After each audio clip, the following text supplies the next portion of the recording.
Baik, kita lihat di layar umat Tuhan yang kekasih. Orang-orang Kristen mula-mula dengan sepenuh hati memelihara hari-hari yang berkaitan dengan penderitaan dan kebangkitan Tuhan kita. Merupakan kebiasaan gereja pada waktu itu untuk menyiapkan umat melalui suatu masa penyesalan dan puasa. Masa Prapaskah merupakan suatu waktu di mana mereka yang telah mengambil keputusan untuk memeluk iman Kristiani disiapkan untuk baptisan kudus.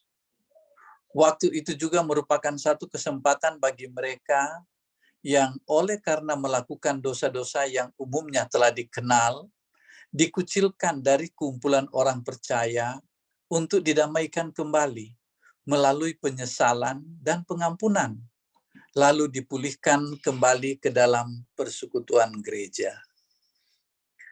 Melaluinya seluruh kongregasi diingatkan akan berita pengampunan atau absolusi yang dikemukakan di dalam Injil Juru Selamat kita, dan perlunya semua orang Kristen secara terus-menerus harus membaharui pertobatan dan iman mereka.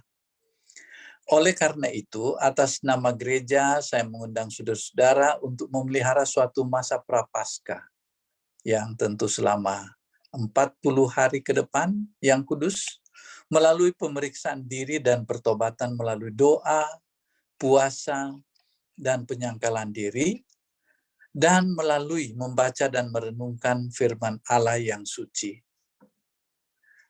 Dan untuk memulai awal pertobatan yang benar, dan sebagai tanda dari hakikat kita yang fana, mari kita datang ke hadapan Tuhan, Pencipta dan Penebus kita. Kita mengambil sikap berlutut, tidak harus berlutut, tetapi kita tetap duduk, tetapi hati kita merendahkan diri di hadapan Tuhan. Dan sebelum lanjut, jangan lupa untuk menyediakan norit, ya, norit mungkin yang bagus untuk dihancurkan, lalu ditaruh minyak, baby oil, untuk siap nanti ditaruh di kepala. Jadi bisa anggota keluarga saling melayani, suami istri boleh saling melayani. Itu hanya merupakan pertanda, ya, kayak baptisan lah, bahwa kita ini ikut bersama di dalam pengampunan yang diberikan oleh Tuhan kepada kita. Tanda pengampunan itu adalah kita memberi tanda salib di dahi kita, sebagaimana yang dibiasakan oleh orang-orang Kristen mula-mula, ya. Diharapkan kita sudah siapkan itu. Kalaupun tidak ada, pakai spidol juga barangkali bisa, ya. Kalaupun tidak ada spidol, apapun bisa jadi, hanya sebagai tanda. Itu tidak ada, tetap masuk surga kalau tidak dipakai itu, tetapi itu akan menolong kita supaya kita itu bisa saling mengingatkan satu dengan yang lain, ya. Baik, mari kita lihat di layar yang ada. Kita boleh mengucapkannya untuk bagian yang berwarna hitam. Saya yang mengucapkan yang ada pelayan di situ. Nanti mungkin Pak Denny yang membacakan Yesaya 1 ayat 10 sampai 18, dan nanti mungkin Pak Tumpal bisa membaca Lukas 15 ayat 11 sampai selesai. Ya, kita ikuti dulu yang ada di layar ini. Ya. Terkutuklah manusia yang membuat patung pahatan atau patung tuangan untuk disembah bersama. Tuhan kasihanilah kami. Terkutuklah dia yang mengutuki atau tidak menghormati ayah dan ibunya bersama. Amin. Tuhan kasihanilah kami. Terkutuklah dia yang memindahkan tapal batas tanah sesamanya. Amin. Tuhan kasihanilah kami. Kasihanilah kami. Terkutuklah dia yang menyesatkan orang buta di jalan bersama. Amin. Tuhan, Amin. Kasihanilah kami.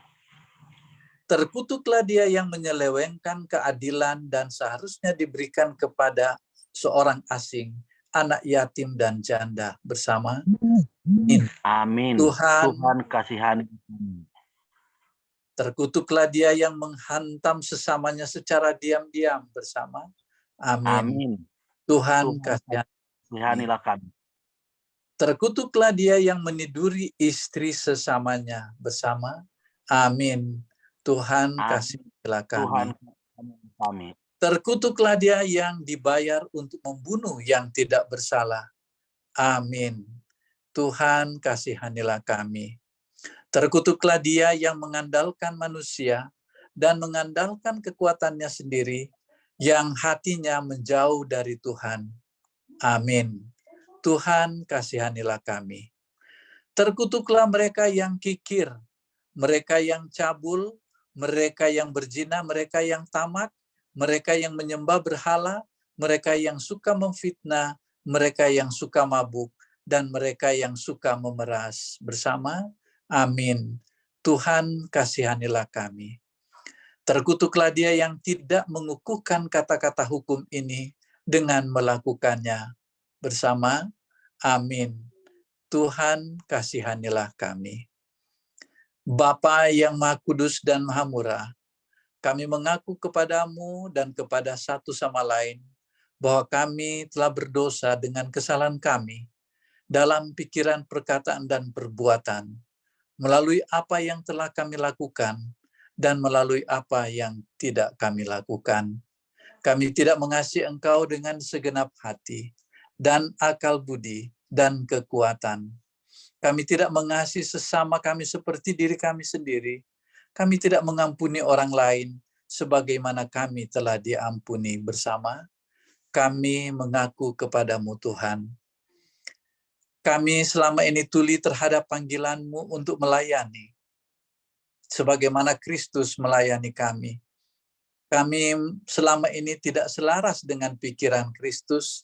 Kami telah mendukakan Roh Kudus bersama. Kami mengaku kepadamu Tuhan. Kami mengaku kepadamu Tuhan semua ketidaksetiaan kami di masa lalu, kesombongan, kemunafikan, dan kesabaran hidup kami. Bersama, kami mengaku kepadamu Tuhan. Selera dan cara-cara kami yang berpusat kepada diri sendiri dan memanfaatkan orang lain bersama, kami mengaku kepadamu Tuhan. Kemarahan kami atas frustrasi kami sendiri dan keiri hatian kami terhadap mereka yang lebih beruntung dari kami bersama, kami mengaku kepadamu Tuhan. Kecintaan kami yang berlebihan terhadap barang-barang dunia ini dan kenyamanan dunia ini, ketidakjujuran kami dalam kehidupan dan pekerjaan sehari-hari, kami mengaku kepadamu Tuhan. Kelalaian kami dalam berdoa dan beribadah, dan kegagalan kami menghargai iman yang ada di dalam kami bersama, kami mengaku kepadamu Tuhan. Terimalah pertobatan kami Tuhan atas kesalahan yang telah kami lakukan, atas kebutaan kami terhadap kebutuhan dan penderitaan manusia, dan sikap masa bodoh terhadap ketidakadilan dan kebengisan bersama. Terimalah pertobatan kami Tuhan atas semua penghakiman yang salah, atas pikiran-pikiran yang tidak berbelas kasihan, dan atas prasangka dan penghinaan terhadap mereka yang berbeda dari kami bersama. Terimalah pertobatan kami Tuhan. Atas sampah-sampah kami dan polusi terhadap ciptaan-Mu, dan kekurang pedulian kami terhadap generasi penerus kami bersama. Terimalah pertobatan kami Tuhan. Pulihkan kami Tuhan yang baik, dan biarlah amarah-Mu lalu dari kami bersama. Dengarlah kami Tuhan, karena rahmat-Mu sangat besar. Rampungkanlah di dalam kami karya keselamatan-Mu, agar kami dapat memperlihatkan kemuliaan-Mu di dalam dunia ini. Melalui salib dan penderitaan Putra-Mu Tuhan kami bersama, Bawalah kami beserta para orang kudus-Mu kepada sukacita kebangkitan. Dan kita dendangkan Mazmur 51 ini berbalas-balasan. Saya mulai. Kasihanilah aku ya Allah menurut kasih setiamu. Hapuskanlah pelanggaranku menurut rahmat-Mu yang besar bersama. Bersihkanlah aku seluruhnya dari kesalahanku, dan tahirkanlah aku dari dosaku. Sebab aku sendiri sadar akan pelanggaranku. Aku senantiasa bergumul dengan dosaku bersama. Terhadap engkau sajalah aku telah berdosa, dan melakukan apa yang kau anggap jahat, supaya ternyata engkau adil dalam putusanmu, bersih dalam penghukumanmu. Sesungguhnya dalam kesalahan aku diperanakkan, dalam dosa aku dikandung ibuku bersama. Sesungguhnya engkau berkenan akan kebenaran dalam batin, dan dengan diam-diam engkau memberitahukan hikmat kepadaku. Bersihkanlah aku daripada dosaku dengan hisop, maka aku menjadi tahir. Basuhlah aku, maka aku menjadi lebih putih dari salju. Bersama. Biarlah aku mendengar kegirangan dan sukacita. Biarlah tulang yang kau remukkan bersorak-sorak kembali. Sembunyikanlah wajah-Mu terhadap aku. Hapuskanlah segala kesalahanku bersama. Jadikanlah hatiku tahir ya Allah. Dan perbaharulah batinku dengan roh yang teguh. Jangan membuang aku dari hadapan-Mu, dan jangan mengambil roh-Mu yang kudus daripadaku bersama. Bangkitkanlah kembali padaku kegirangan karena selamat yang daripadamu, dan lengkapilah aku dengan roh yang rela. Maka aku akan mengajarkan jalan-Mu kepada orang-orang yang melakukan pelanggaran, supaya orang-orang berdosa berbalik kepadamu. Lepaskanlah aku dari hutang darah ya Allah, Allah keselamatanku, maka lidahku akan bersorak-sorai memberitakan keadilan-Mu. Ya Tuhan, bukalah bibirku, supaya mulutku memberitakan puji-pujian kepadamu, sebab Engkau tidak berkenan kepada korban sembelihan. Sekiranya ku persembahkan korban bakaran, Engkau tidak menyukainya. Korban sembelihan kepada Allah ialah jiwa yang hancur, hati yang patah, dan remuk. Tidak akan kau pandang hina ya Allah bersama. Lakukanlah kebaikan kepada Sion menurut kerelaan hati-Mu. Bangunkanlah tembok-tembok Yerusalem. Maka engkau akan berkenan kepada korban yang benar, korban bakaran dan korban yang terbakar seluruhnya. Maka orang akan mengorbankan lembu jantan di atas mezbah-Mu. Tuhan kasihanilah kami. Kristus kasihanilah kami. Tuhan kasihanilah kami. Ya Tuhan, selamatkan hamba-hamba-Mu yang menaruh percaya kepadamu. Kirimkanlah pertolongan dari atas bersama, dan lebih lagi dengan perkasa pertahankanlah mereka.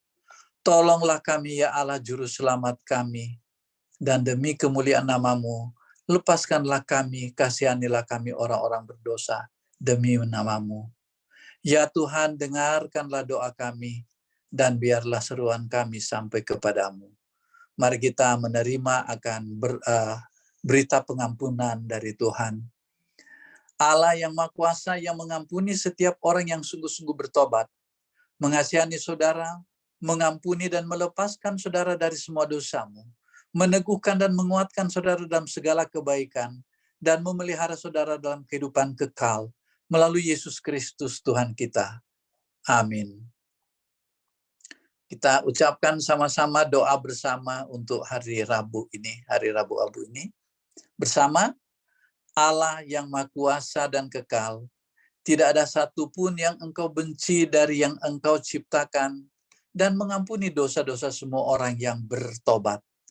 Ciptakanlah dan jadikanlah dalam hati kami hati yang baru dan penuh penyesalan, agar melalui meratapi dosa-dosa kami dan menyadari kebobrokan kami dapat menerima dari-Mu Allah yang pemurah, pengampun, dan damai sejahtera yang sempurna melalui Yesus Kristus Tuhan kami.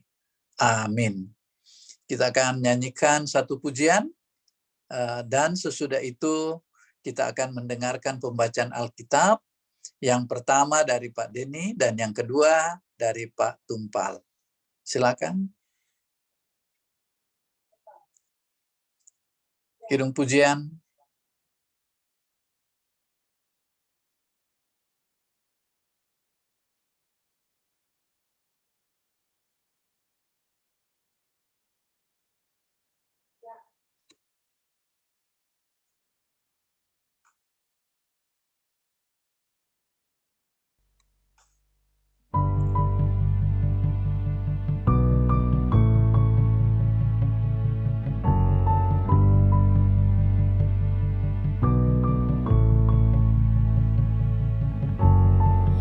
Bapakku yang kekal, pencipta yang esa, Maha Kuasa, dikandung Roh Kudus, Yesus Kristus datang, Kau Juru Selamatku. Ku percaya Allah Bapa, ku percaya Sang Putra, ku percaya Roh Kudus-Mu, Kau Allah Tritunggal. Ku percaya kebangkitan ada dalam kita, ku percaya dalam nama Yesus. We worship you, we believe in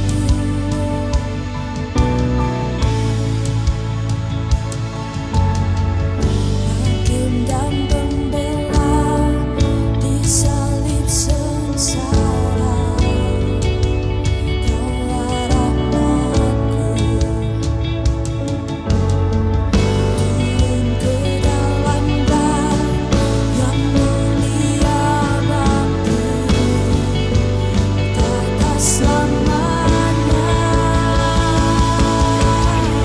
Ku percaya Allah Bapa, ku percaya Sang Putra, ku percaya Roh Kudus-Mu, Kau Allah Tritunggal.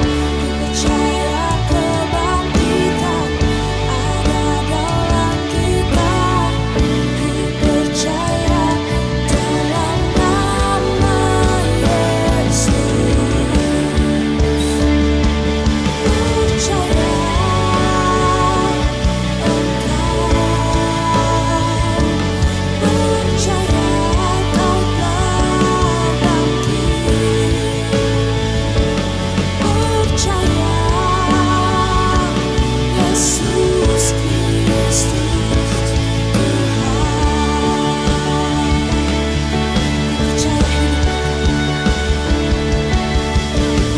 percaya hidup kekal, lahirnya anak darah, orang kudus bersekutu, gereja yang kudus. Ku percaya kebangkitan waktu Yesus datang, ku percaya dalam nama Yesus. Ku percaya Allah Bapa, ku percaya Sang Putra, ku percaya Roh Kudus-Mu, Kau Allah Tritunggal. Ku percaya kebangkitan ada dalam kita, ku percaya dalam nama Yesus. Ku percaya dalam nama Yesus.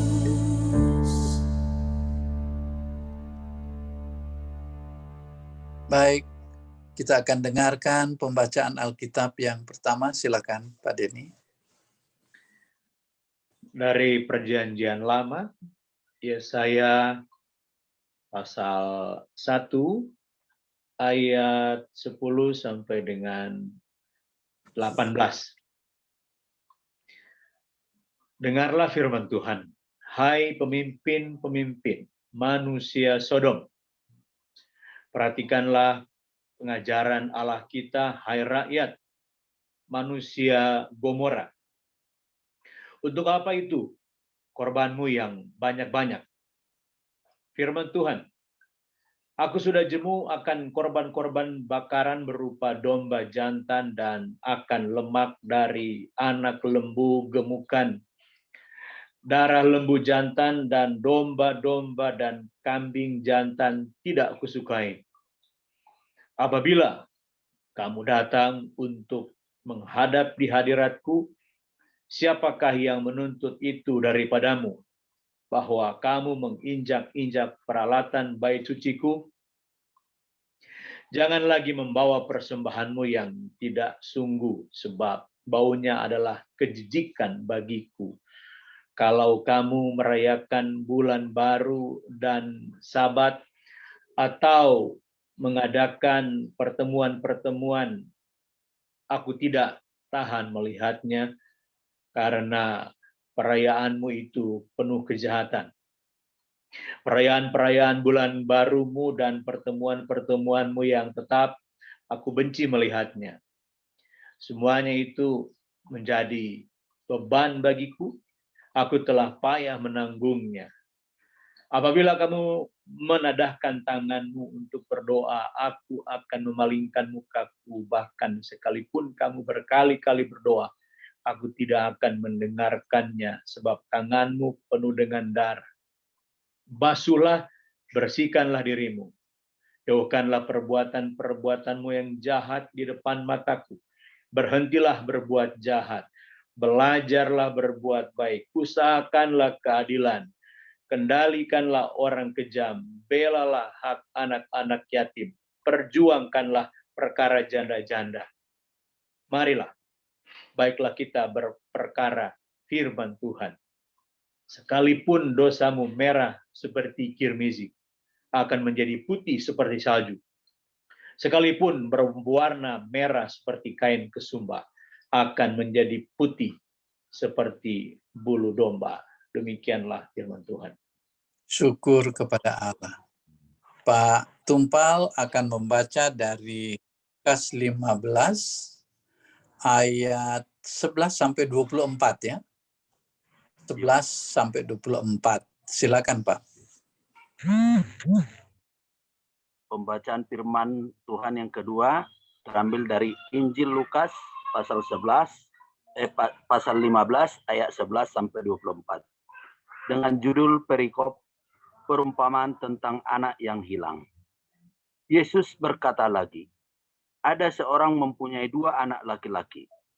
Kata yang bungsu kepada ayahnya, Bapa, berikanlah kepada aku bagian harta milik kita yang menjadi hakku.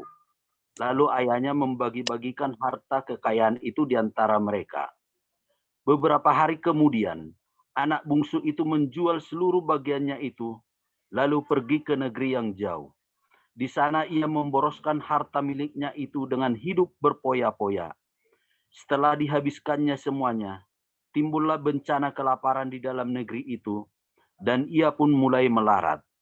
Lalu ia pergi dan bekerja pada seorang majikan di negeri itu. Orang itu menyuruhnya ke ladang untuk menjaga babinya. Lalu ia ingin mengisi perutnya dengan ampas yang menjadi makanan babi itu. Tetapi tidak seorang pun yang memberikannya kepadanya.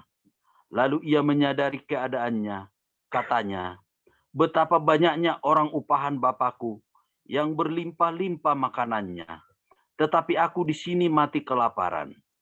Aku akan bangkit dan pergi kepada Bapakku dan berkata kepadanya, Bapa, aku telah berdosa terhadap sorga dan terhadap Bapa. Aku tidak layak lagi disebutkan anak Bapa. Jadikanlah aku sebagai salah seorang upahan Bapa. Maka bangkitlah ia dan pergi kepada bapaknya. Ketika ia masih jauh, ayahnya telah melihatnya, lalu tergeraklah hatinya oleh belas kasihan. Ayahnya itu berlari mendapatkan dia, lalu merangkul dan mencium dia. Kata anak itu kepadanya, Bapa, aku telah berdosa terhadap sorga dan terhadap Bapa. Aku tidak layak lagi disebutkan anak Bapa. Tetapi ayah itu berkata kepada hamba-hambanya, lekaslah bawa kemari jubah yang terbaik, pakaikanlah itu kepadanya, dan kenakanlah cincin pada jarinya, dan sepatu pada kakinya. Dan ambillah anak lembu tambun itu, sembelihlah dia, dan marilah kita makan dengan bersukacita. Sebab anakku ini telah mati, dan menjadi hidup kembali. Ia telah hilang, dan didapat kembali. Maka mulailah mereka bersukaria. Demikianlah firman Tuhan.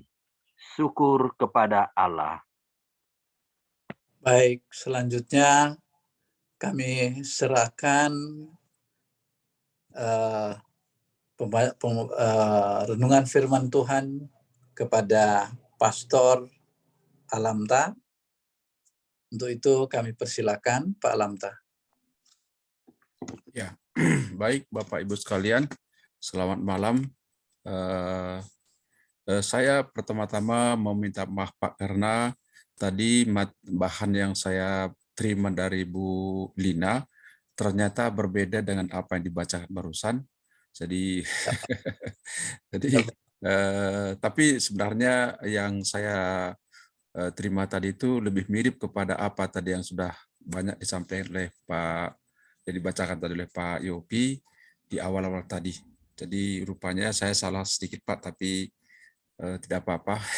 Benar begitu ya? Iya, jadi yang saya terima tadi materi itu justru dari Mazmur 38, kemudian juga dari dari Mazmur 38, Daniel 9 ayat 3-6, 17-19, dan 1 Timotius 6 ayat 6-19. Tapi saya coba dulu nih Pak, ya nanti kalau barangkali bisa juga kita barangkali hubungkan dengan pembacaan yang disampaikan tadi oleh Pak Denny dan Pak Tumpal. Nah, baik Bapak Ibu sekalian, yang saya lihat adalah dari Mazmur pertama, dari Mazmur 38, yaitu Mazmur Daud tentang bagaimana dia mempersembahkan korban peringatan Tuhan. Dan dia berseru, janganlah menghum aku dalam gerammu, dan janganlah menghajar aku dalam kepanasan murkamu. Dan mungkin ini bisa kita lihat dalam Alkitab kita masing-masing. Bapak Ibu, dalam Mazmur 38 ini saya melihat bagaimana Daud begitu mengakui dosa-dosa dia. Dia merendahkan diri di hadapan Allah dan dia menyadari betapa dia sangat-sangat berdosa. Dan dikatakan dia begitu bergumul dengan dosa-dosa yang telah dia lakukan. Sampai dia mengatakan bahwa anak panahmu menembus aku, tanganmu telah turun menimpa aku. Saya bisa bayangkan seandainya dalam suatu perang dengan panah, dan memang pada waktu itu kan zamannya bukan seperti sekarang. Kalau sekarang itu kan senjata itu sudah canggih, senjata yang bisa menembus dari jarak jauh, bahkan bisa menghancurkan musuh dengan bom barangkali, tetapi waktu itu dengan panah. Dan saya berpikir juga bahwa kalau dengan panah itu akan sangat menyakitkan. Karena biasanya kalau orang kena panah dalam pertempuran, itu matinya lebih lama. Jadi dia sangat merasa tersiksa. Ya, kalau sekarang barangkali, ibaratnya sekarang terjadi perang, ya, Rusia dan Ukraina yang saat ini ya, mereka perang dengan begitu ampuh sekali ya senjatanya, sehingga begitu kena mungkin langsung meninggal dan mungkin tidak merasa apa-apa. Tapi ini dikatakan anak panahmu. Jadi anak panah menembus aku. Jadi di sini Daud menggambarkan bagaimana dia terkena panah itu oleh karena dosa. Dan dia berkata juga bahwa tidak ada yang sehat pada dagingku oleh karena amarahmu. Tidak ada yang selamat pada tulang-tulangku oleh karena dosaku. Jadi di sini Bapak Ibu, saudara-saudari yang kekasih dalam Tuhan Yesus Kristus, masalah besar yang Daud kemukakan, saya tangkap dari ini adalah masalah dosa. Bagaimana dia begitu bergumul dengan dosa yang telah dia lakukan. Sehingga dikatakan, kesalahanku telah menimpa kepalaku. Semuanya seperti beban berat yang menjadi terlalu berat bagiku. Ini adalah satu jeritan Daud tentang dosa-dosa dia. Nah, Bapak Ibu yang kekasih dalam nama Tuhan Yesus Kristus, kita memang telah diselamatkan oleh Allah di dalam Tuhan Yesus Kristus. Dan barangkali karena kita sudah diselamatkan, dan kita selalu mengatakan bahwa keselamatan kita itu anugerah, kasih karunia, gratis. Dan saya percaya ini adalah kebenaran mutlak bagi kita, bahwa memang kita diselamatkan oleh karena kasih karunia dan anugerah Allah yang besar.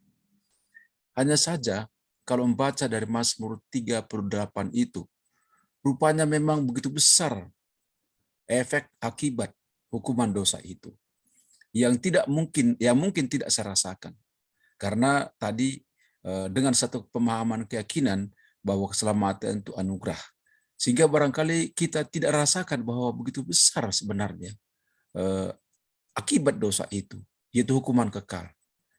Jadi karena kita meyakini anugerah atau kasih karunia sebagai sumber keselamatan kita, dan memang kita yakin bahwa itu kebenaran mutlak dalam keyakinan kita. Tapi di balik itu kita tidak rasakan sebetulnya apa yang dirasakan Kristus, bahwa Dia telah mati bagi kita. Kita tidak merasakan dosa-dosa yang begitu menghantui kita sebelum kita bertobat.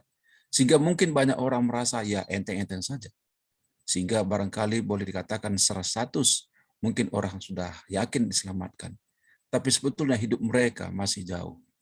Hidup mereka masih melakukan apa yang tidak benar di hadapan Allah. Karena apa? Karena tidak merasakan sebenarnya akibat yang dalam daripada dosa-dosa itu. Sehingga barangkali mungkin manusia masih banyak yang begitu enteng-enteng saja melakukan apa yang tidak benar, sekalipun mereka berkata bahwa mereka sudah selamatkan. Jadi bagi saya malam ini, dari ayat ini, walaupun saya katakan tadi agak salah dari informasinya, jadi saya minta maaf sebelumnya, tetapi mudah-mudahan ini masih relevan dengan apa yang kita peringati pada malam Rabu Abu hari ini, yaitu bagaimana kedalaman, kedahsyatan dosa dalam diri manusia. Ya. Nah, Bapak Ibu, saya pernah dulu ingat satu ucapan dari Ibu Dorothy E. Marx. Beliau adalah sudah almarhum ya. Dia dulu dosen kami, dosen Abang Kristen di kampus ITB. Dia pernah berkata kepada saya secara pribadi ketika dia kukuhkan keselamatan dalam anugerah Yesus Kristus kepada saya. Dia bilang, alhamdulillah kamu sudah diselamatkan oleh karena dosa-dosa kamu sudah diselamatkan oleh anugerah Allah. Itu dulu dia katakan dulu ketika saya awal-awal dulu masuk ITB, dan saya dulu datang ke tempat dia, dan dia bukakan Injil kepada saya, sehingga saya lahir baru, memang bukan melalui dia, tetapi saya dikukuhkan di situ. Dan apa pesan beliau yang saya ingat sampai sekarang? Dia bilang begini kepada saya, alhamdulillah jikalau kamu tidak sadari dosa kamu sebetulnya, dan kamu tidak hancur hati oleh karena dosa-dosa yang telah kamu lakukan, kamu akan sulit untuk bertumbuh. Kamu akan sulit merasakan kasih karena Allah itu, kalau kamu tidak rasakan betul-betul bahwa kamu hancur hati oleh karena dosa. Kamu memang sudah selamatkan sekarang. Oleh anugerah kamu, nama kamu sudah dicatat dalam kitab kehidupan. Tapi tahukah kamu apa yang menjadi latar belakang kamu semula? Jadi dia bilang kepada saya, hancur hatilah oleh karena dosa dan pelanggaran kamu itu. Supaya pertama dia bilang, supaya kamu ingat akan siapa yang telah selamatkan kamu, yaitu Allah sendiri. Dan kedua, itu mendorong kamu untuk melakukan apa yang terbaik bagi Allah. Jadi selama kamu tidak rasakan hancur hati, memang kamu masih tetap selamat Allah. Tapi konteks hubungan kamu dengan Tuhan akan dangkal. Karena kamu tidak rasakan bagaimana keberdosaan kamu itu, bahwa sungguh-sungguh itu laknat di hadapan Allah. Bahwa sungguh-sungguh kamu itu terhilang dari Allah. Nah, pesannya itu saya ingat sampai sekarang. Sampai sekarang saya ingat. Dan kebetulan bertemu ayat itu, oh iya, dulu Ibu pernah sampaikan satu pesan khusus pada saya. Kamu harus hancur hati oleh dosa. Saya memang sudah dibentuk oleh Allah, 2 Korintus 5:17. Jadi siapa yang ada di dalam Kristus, ia adalah ciptaan baru. Yang lama sudah berlalu, sesungguhnya yang baru sudah datang.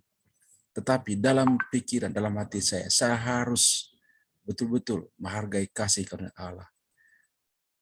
Jadi Bapak Ibu, saudara-saudari yang kekasih dalam nama Tuhan Yesus Kristus, ketika kita ingat siapa kita, ketika kita mengakui bersama seperti Daud, aku hancur hati oleh dosa, Aku begitu layaknya aku adalah dihukum. Aku mestinya di tempat yang sangat buruk dalam kekekalan yang mengerikan. Tapi oleh anugerah-Mu Tuhan aku bersyukur. Sehingga barangkali kalau saya hubungkan Bapak Ibu sekalian, apa yang pernah dikatakan oleh Paulus, kita adalah orang yang berhutang. Kita berhutang begitu besar kepada Allah, bahwa hutang, ya kalau saya, maaf kalau saya berkata, bahwa hutang saya di hadapan Allah begitu sangat-sangat tidak berhingga. Satu bilangan yang tidak berhingga. Tidak bisa lagi saya definisikan apa dosa saya sebetulnya. Sehingga dengan demikian maka mestinya totalitas penyerahan diri kepada Allah harus terjadi. Sebab kalau saya tidak pernah rasakan hancur hati oleh karena dosa dan pelanggaran, barangkali penyerahan hidup kita pun hanya separuh-separuh saja. Bahkan mungkin kita sudah mengaku diselamatkan, tapi tidak dalam konteks penyerahan diri secara total kepada Allah. Itu yang saya renungkan Bapak Ibu sekalian melalui kebaktian kita pada di Rabu Abu. Intinya saya lihat adalah bahwa saya harus begitu dalam dan begitu merasakan hancur hati di hadapan Allah. Selama itu tidak ada, maka kita mungkin akan merasa berjasa barangkali kepada Tuhan. Dan mungkin kita merasa, ya kita memang mengatakan bahwa kita selamat oleh anugerah. Tapi barangkali kita dalam hati kita masih tersimpan rasa kebanggaan tertentu yang justru menghalangi kita untuk bisa menyerahkan diri secara total, secara sepenuhnya kepada Allah. Jadi Bapak Ibu, malam ini saya secara pribadi, walaupun tadi salah Pak Yopia, saya punten Pak, maaf sekali karena salah konteks ayat, sehingga apa dibacakan Pak Denny tadi dan dibaca oleh Pak Tupar tadi barangkali sedikit tidak ke sana yang saya bawakan, tapi mari kita sambung-sambungkan sajalah barangkali ya. Jadi pesan bagi saya hari ini adalah saya harus hancur hati. Hancur hati akan membawa saya meredahkan hati di hadapan Allah. Sebab kalau kita tidak menyadari keberdosaan kita tidak menyadari siapa kita di hadapan Allah. Jangan kita merasa layak. Dan sering mungkin aku tidak layak. Banyak ada nyanyian, banyak orang aku tak layak, aku tak layak. Tentu itu bisa kita nyanyikan dan itu bagus sekali. Tapi sudahkah hati kita mengatakan itu? Sudahkah kita hancur hati oleh dosa? Sehingga kita mengatakan seperti Daud. Anak panahmu menembus dadaku, jiwaku, pikiranku. Aku hancur hati Allah. Mari kita datang kepada Tuhan. Mempersembahkan hidup kita kepada Allah. Dengan satu dasar. Hancur hati. Hancur hati kita. Kita serasa tidak berdaya. Kita serasa orang yang betul-betul harus memang dikasihani. Ini bukan satu slogan, bukan satu simbol, bukan satu ungkapan kata-kata, barangkali kata-kata yang mungkin kata-kata emas. Bukan itu, dalam dari itu. Kita datang kepada Allah dengan aku hancur hati Tuhan, bahwa aku telah berdosa. Mungkin itu juga barangkali agak sedikit sesuai dengan dibacakan tadi ya, tentang anak hilang. Dia datang kepada bapaknya. Sampai-sampai dia berkata, menjadi pembantunya pun dia tidak apa-apalah, asal dia kembali kepada bapaknya. Itu kan ya, anak hilang itu. Begitu dia sudah menghabiskan harta orang tuanya. Dia sampai dikatakan sampai menjaga babi dan dia ingin memakan makanan babi itu. Betapa hinanya sebetulnya. Sampai dia berpikir, di rumah bapakku ada banyak hamba-hambanya. Biarlah aku menjadi salah satu dari hambanya itu. Dan dia berkata, Bapak ampuni aku tidak layak. Jadikan aku jadi pembantumu. Bukankah semestinya kata-kata itu keluar dari hati saya? Tuhan, biarlah aku jadi pembantumu, tidak apa-apa Tuhan. Biarlah aku menjadi budakmu pun tidak apa-apa Tuhan. Aku memang tidak layak. Sudahkah Bapak Ibu, saudara kekasih, itu adalah bunyi hati pertobatan kita? Atau kita masih merasa, ya saya sudah lahir baru, sudah aman, nanti Yesus datang saya bersama dia. Betul. Tapi penyerahan di total dimulai dari hati yang hancur, lebur, berantakan. Paling tidak perasaan itu ada pada kita. Bukan kita rasa-rasakan supaya kita kembali ke alam lama, tidak. Supaya satu maksud, menghargai apa yang Allah beri. Ya. Dan juga tadi disambung tadi dengan ayat firman Tuhan yang tadi saya baca. Walaupun sekali lagi saya katakan tadi agak sedikit salah saya melihat ayatnya. Tapi itu tadi tertera dalam 1 Timotius ya, 1 Timotius 6 ayat 6 sampai 11. Di sana dikatakan soal harta, soal uang ya. Dikatakan di sana mulai dari ayat 6, memang ibadah itu kalau disertai rasa cukup memberi keuntungan besar. Sebab kita tidak membawa sesuatu apapun ke dalam dunia, dan kita pun tidak dapat membawa apa-apa keluar. Asal ada makanan dan pakaian cukuplah. Tapi mereka yang ingin kaya terjatuh dalam percobaan, ke dalam jerat dan ke dalam berbagai-bagai nafsu yang hampa dan yang mencelakakan, yang menenggelamkan manusia ke dalam keruntuhan dan kebinasaan. Dan ayat 10 dikatakan, karena akar segala kejahatan ialah cinta uang. Nah, Bapak Ibu, ini saya pikir salah satu hal yang juga harus kita renungkan. Akar segala kejahatan ialah cinta akan uang. Artinya di sini memang selalu tersusun seperti uang menjadi segala sesuatu. Hendaknya bagi kita berbalik bahwa dasar hidup kita bukanlah uang. Walaupun memang pasti ya bisa kita butuh uang. Siapa kita tidak perlu uang. Tapi jangan sampai kejahatan akan uang menjadi cerminan kehidupan orang percaya. Dasar hidup kita adalah hubungan yang baik dengan Allah yang tadi didasarkan kepada kita telah merasakan hancur hati di hadapan Tuhan. Dan itu sebabnya dalam 1 Timotius 6 ayat 18-19, peringatkanlah agar mereka itu berbuat baik, menjadi kaya dalam kebajikan, suka memberi dan membagi, dan dengan demikian mengumpulkan suatu harta sebagai dasar yang baik bagi dirinya di waktu yang akan datang untuk mencapai hidup yang sebenarnya. Jadi Bapak Ibu sekalian, saya pikir ayat 18-19 ini akan menjadi kenyataan bagi kita bahwa ya kita menjadi kaya akan kebajikan dan suka memberi dan membagi. Tidak hanya dalam konteks membagi uang atau harta, itu mungkin satu bagian saja, tapi membagi apa yang baik. Ketika kita memberi semangat bagi orang lain, ketika kehadiran kita membawa berkat bagi orang lain, ketika perkataan kita memberi semangat bagi orang lain, itu adalah kehidupan memberi. Dan itu hanya tulus kita berikan. Sekali lagi dasarnya adalah kalau kita sudah merasakan betul-betul hancur hati di hadapan Allah oleh karena dosa-dosa dan pelanggaran kita. Dan itu juga yang diserukan oleh Daniel dari Daniel pasal 9 ayat 3-6. Ayat 3 dikatakan, lalu aku mengarahkan mukaku kepada Tuhan Allah untuk berdoa dan bermohon sambil berpuasa dan mengenakan kain kabung serta abu. Maka aku memohon kepada Tuhan Allahku dan mengaku dosaku demikian.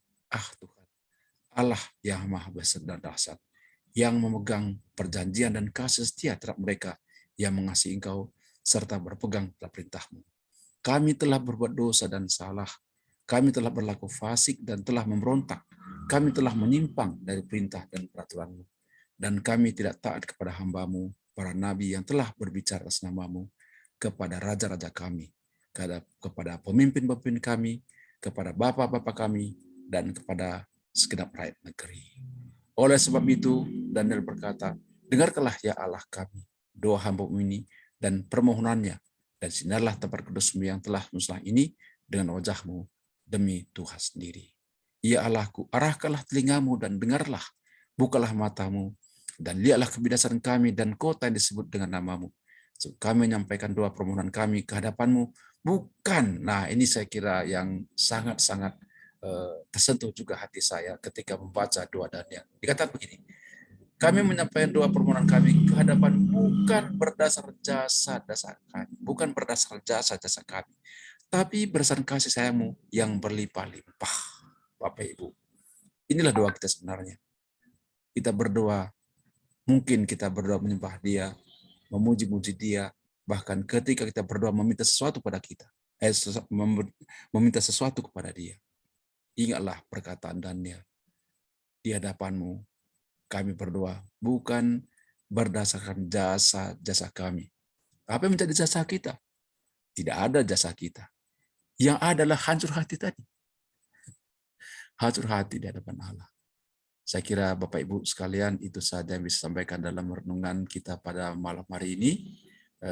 Mari kita mengambil posisi merendahkan diri serendah-rendahnya di hadapan Allah. Mengambil posisi yang setidak layak-layaknya di hadapan Allah. Mengambil posisi hancur-hancurnya hati kita oleh karena pelanggaran kita di hadapan Allah. Dan Paulus katakan, kami orang berhutang kepada Tuhan. Itu dasar kita. Dan selebihnya kita mengatakan, oleh karena anugerah-Mu ya Allah, oleh karena kasih karunia-Mu, oleh karena Engkau sangat maha baik, aku selamat dan aku ingin sekalipun jadi pembantu-Mu Tuhan, tidak apa-apa, seperti seruan anak yang hilang. Aku jadi budak-Mu pun Tuhan, tidak apa-apa, asal bersama Engkau. Dan bukan menjadi hamba yang lain, dan bukan menjadi budak-Mu Tuhan. Sekalipun aku tidak diperintah orang lain, asal aku menjadi budak-Mu pun tidak apa-apa. Dan banyak orang ingin menjadi penguasa di dalam kerajaan Allah. Tapi kita tidak itu. Dasar kita tetap hancur hati, merendahkan diri, berseru kepada Tuhan, bukan karena jasa, dan aku tidak pernah berjasa kepada Allah. Tapi aku berani datang kepada Allah, karena Engkau yang maha baik. Amin. Mari kita berdoa. Bapa, terima kasih untuk firman-Mu. Biarlah firman-Mu ini boleh menguatkan, meneguhkan kami, bahwa kami adalah orang berdosa dan sangat berdosa. Kami orang yang mengakui betapa hancur hati kami oleh karena pelanggaran dan dosa kami. Dan buatlah kami Tuhan sedemikian rupa, sehingga kami selalu ingat, selalu merasakan dan mengatakan dan mengaminkan bahwa kami adalah orang berhutang di hadapan Tuhan. Supaya kami tidak mengumbar apa yang telah kami lakukan. Tapi kami bersaksi tentang kebaikan-Mu, tentang pengasihan-Mu, tentang semua hal yang sungguh amat baik yang telah Bapa berbuat bagi kami, yang telah Tuhan Yesus lakukan bagi kami. Dalam nama Tuhan Yesus Kristus kami berdoa. Amin.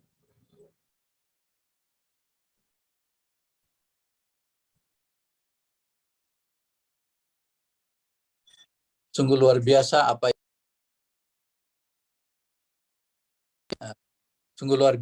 yang telah disampaikan oleh hambanya Pak Alamta, dan kita betul-betul merasakan sehancur-hancurnya, dan memang inilah tujuan ibadahnya gitu. Jadi banyak orang sekarang yang tidak mau berkhotbah lagi tentang dosa, sehingga pengampunan itu tidak juga dihargai gitu ya. Dan hari ini kita sediakan ini sebagai acara terakhir kita, lalu kita kemudian oleskan di dahi kita itu sebagai tanda. Waktu kita mengoleskan itu, kita katakan, Tuhan, aku menerima pengampunan-Mu. Tetapi sebelumnya kita doakan dulu, kita berdoa dulu bersama-sama untuk kita berdoa dulu untuk ini. Dan saya tunjukkan di sini. Ya, kalau kita bisa baca itu sebelum kita mengoleskan ini, kita menaikkan doa ini bersama-sama, kolekta untuk pengolesan abu atau doa bersama. Ya, kita ucapkan doa ini bersama-sama. Allah yang Maha Kuasa, Engkau menciptakan kami dari debu tanah. Karuniakanlah agar abu ini bagi kami suatu tanda kefanaan dan penyesalan kami, sehingga kami ingat bahwa hanya oleh anugerah atau kemurahan hadiah-Mu kami diberikan hidup kekal melalui Yesus Kristus, Juru Selamat kami. Amin. Oke, kita ambil abu, boleh saling melayani juga. Pak Denny melayani Ibu, Ibu melayani Pak Denny. Pak Johan melayani Ibu Natalina, dan Ibu Natalina melayani Pak Johan. Pak Otniel, ya, Pak Otniel boleh melayani Ibu Rita dan mengatakan terimalah pengampunan dari Tuhan, ya. Oke, mana Ibu Hertina?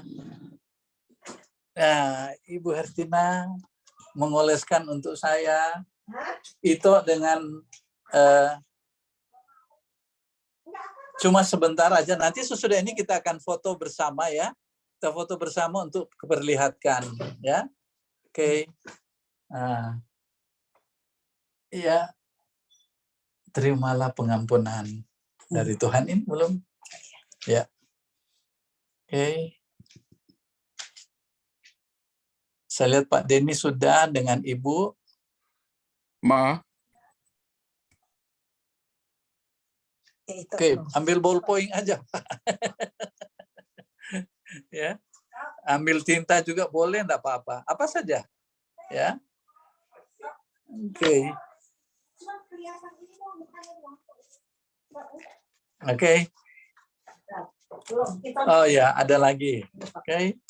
Nanti foto bersama, nanti Aristo akan foto bersama. Ya. Baik. Kalau sudah saya akan share screen lagi ini sebagai akhir dari acara ini. Dan nanti kalau orang tanya atau ya ada yang mau mau upload di Facebook bilang ini baru selesai ibadah Rabu Abu. Loh kok ada salib? Nah, inilah kesempatan kita untuk bersaksi kepada mereka. Saya pakai begini untuk menerima pengampunan dari Tuhan Yesus atas dosa-dosa saya. Itu adalah berita Injil, ya. Nah, terimalah berkat dulu, ya. Kita akan menerima berkat, ya. Kiranya anugerah dan damai sejahtera dari Tuhan Yesus Kristus dan kasih Allah dan ikatan persekutuan dengan Roh Kudus menyertai saudara-saudara semua mulai dari saat ini sampai selama-lamanya. Pergilah dalam damai untuk mengasihi dan melayani Tuhan. Bersama kita katakan, dalam nama Kristus. Amin. Baik, kita akan foto bersama, tetapi dengan ini, dengan tanda yang ada di kepala kita. Oke, silakan Aristo memfoto kita.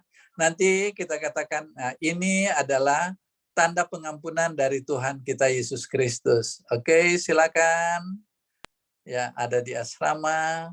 Oke, Bapak Ibu, silakan buka kameranya. Buka kameranya. Ya, Pak Alamta, Pak Alamta, Sama. buka dulu kameranya Pak Alamta sebentar. Oke. Pak Johan sudah. Ya. Oke, boleh lihat kameranya, kita akan foto 1, 2. Lagi, 1, 2. Sekali lagi, 1, 2. Baik, ya. Terima kasih. Iya. Ibadah kita selesai. Dan jangan lupa, tanda salib itu menjadi alat kesaksian kita bagi orang lain. Dan terus berdoa untuk orang-orang Kristen di Ukraina dan juga orang-orang Kristen yang ada di Soviet supaya mereka pun juga mendapatkan pengampunan dari Tuhan. Dan khotbah tadi sungguh membuat hati kita hancur, ya. Dan kita terus berdoa untuk Pak Tumpal yang kurang sehat, Ibu Natalina juga kurang sehat, tapi kita berdoa supaya mereka dijamah oleh Tuhan, ya. Ada suaminya yang saya lihat bersemangat bersama kita. Ya, terima kasih banyak atas nama kami semua, Pak Alamta, yang sudah menaburkan firman Tuhan dengan begitu rendah hati. Memang kelihatan pas sana dan pas di sini. Dan kalau Bapak merasa tidak pas, maka kami merasa pas karena Roh Kuduslah yang menerjemahkan itu hati kami masing-masing. Ya. Dan ya, itu maaf Pak, saya sempat tadi bingung saya mau bilang apa begitu Pak. Karena... Ya, itu sampai ke Subang ya, Bu Rita, ya. Sampai ke Subang gitu, luar biasa ya. Itu sudah angkat jempol itu. Ya, kita nggak bisa ke Subang, tapi nanti tanggal 9 ya, Pak Denny dan Ibu dan Pak Alamta, Bu Natalina mudah-mudahan sudah sehat, ya. Kita pergi ke sana karena di sana ada perjamuan khusus dan baptisan anak mereka. Dan ada juga mungkin orang lain yang akan ikut dibaptis di sana, ya. Sekali-sekali keluar dari udara yang bervirus ini, kalau ke Subang itu di kebun sana itu nggak ada virus gitu, ya. Itu karena di sana itu angin kencang, virus tidak sempat mampir ke orang, sudah terbang lagi. Ya. Tanggal 9 ya, 9 sesuai dengan pengumuman dari sekretaris, itu tanggal 9 ada baptisan di sana. Ya, Pak Denny bisa tanggal 9 hari apa itu ya? Hari Rabu? Iya, Rabu lah kita ke sana lah. Ya. Hari Rabu. Rabu depan. Ya. Ya. Sekianlah ibadah kita malam hari ini. Kiranya Tuhan memberkati. Amin. Amin. Shalom. Shalom. Bapak Ibu.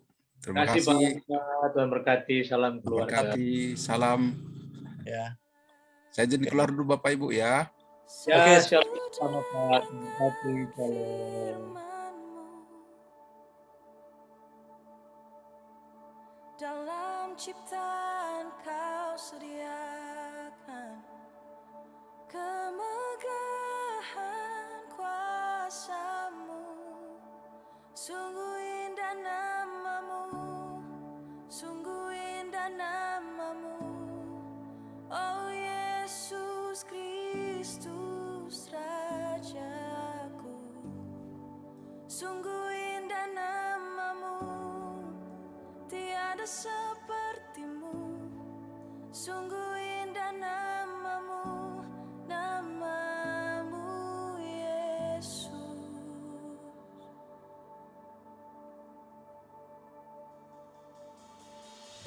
Kau tinggalkan surga untukku dan nyatakan hadiratmu.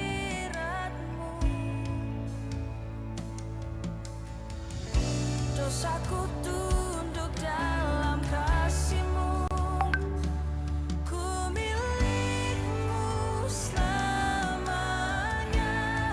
Sungguh ajaib namamu, sungguh ajaib namamu, oh Yesus Kristus Rajaku. Sungguh ajaib namamu, tiada sepertimu, sungguh ajaib namamu, namamu Yesus. Sungguh ajaib namamu, namamu Yesus.